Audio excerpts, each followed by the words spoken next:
নিষেধের পর সিএ বার্তা এবার শান্তনু ঠাকুরের। সিএ হচ্ছেই জানালেন কেন্দ্রীয় প্রতিমন্ত্রী। এক সপ্তাহের মধ্যে সিএ লাগুর দাবি শান্তনুর, লিখিত প্রতিশ্রুতি কেন্দ্রীয় প্রতিমন্ত্রী। এর আগে আমরা দেখলাম একবার রিপাবলিক বাংলা এক্সক্লুসিভ সাক্ষাৎকারে সেখানে নিষেধ প্রামাণিক দাবি করলেন, বলেন যে সিএ হবে এবং তারপরে হবে এনআরসি।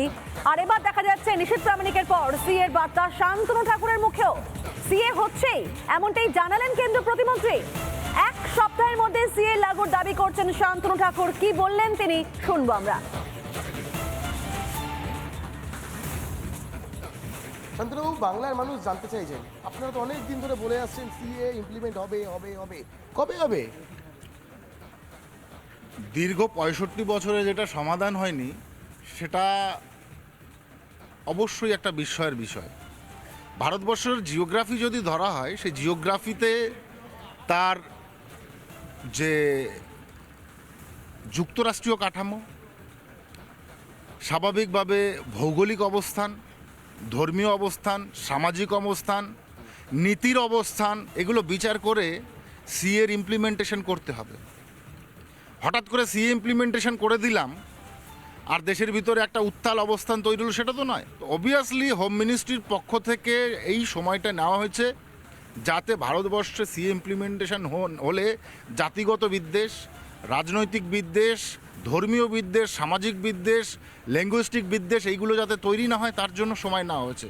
এবং within 7 days it will be implemented. That is my guarantee I already given to CNN channel. মানে আজকে হচ্ছে জানুয়ারির একেবারে শেষ সপ্তাহ, আর এক সপ্তাহের মধ্যে সিএ ইমপ্লিমেন্ট হবে। Within 7 days. মুখ্যমন্ত্রী বারবার বলেছেন কোনোভাবে এই রাজ্যে সিএ ইমপ্লিমেন্ট করতে দেওয়া হবে না। রাজ্যে সিএ এর তো ইমপ্লিমেন্টের দরকার নেই। মুখ্যমন্ত্রী তো কোনো ইসের দরকার নেই, আমার এনওসি দরকার নেই। তো এটা ইস্যু তো সেন্ট্রাল গভর্নমেন্টের ইস্যু, রাজ্য সরকারের ইস্যু কোথায়? গোটা দেশের মানুষকে বলুন যে সিএ এক সপ্তাহের মধ্যে যারা ইমপ্লিমেন্ট সিএ হবে। এর বিরোধিতা করছে, যারা বলছে হতে দেবে না, তাদের গ্যারান্টি দিচ্ছি উইদিন 7 days। 7 দিনের মধ্যে সিএএ ইমপ্লিমেন্ট করা হবে, এমনটাই স্পষ্ট বার্তা কেন্দ্রীয় মন্ত্রী শান্তনু ঠাকুরের।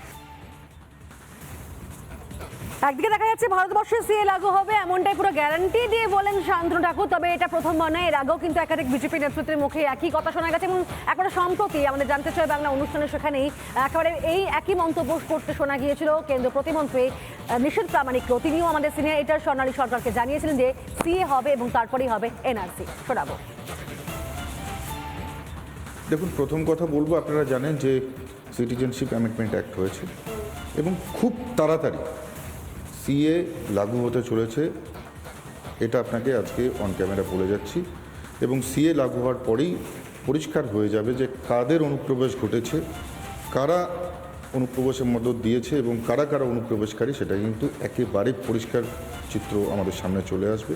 এবং পাশাপাশি যারা এখন পর্যন্ত নাগরিকত্ব পায়নি, যারা বিভিন্ন দেশ থেকে প্রতারিত হয়ে, ধর্মীয়ভাবে প্রতারিত হয়ে এখানে এসছেন, হিন্দু, শিখ, খ্রিস্টান, বৌদ্ধ, জৈন, যাদের বিভিন্নভাবে যারা ধর্মীয়ভাবে প্রতারিত হয়ে সেই দেশের সংখ্যালঘু হয়ে যারা এসে ভারতবর্ষে আশ্রয় নিয়েছে, তাদেরকে নাগরিকত্ব, যারা এখন পর্যন্ত পায়নি তাদেরকে নাগরিকত্ব দেওয়া হবে।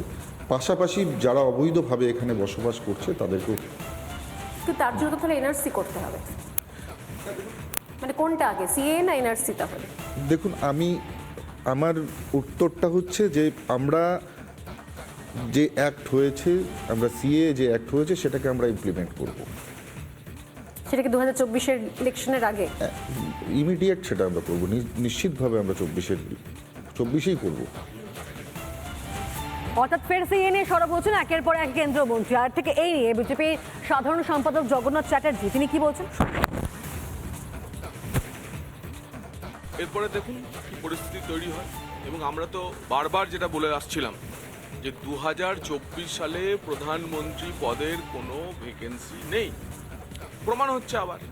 এবং আরও 1-2 মাসের মধ্যে, এবং পশ্চিমবঙ্গের রাজনীতিতে আগামী 1 সপ্তাহের মধ্যে যে পরিবর্তন আসতে চলেছে, তাতে আপনারা দেখবেন যে এবার শুধু মোদিজি, আবার একবার মোদি সরকারই নয়, এবার হয়তো আমরা 400 পার করব।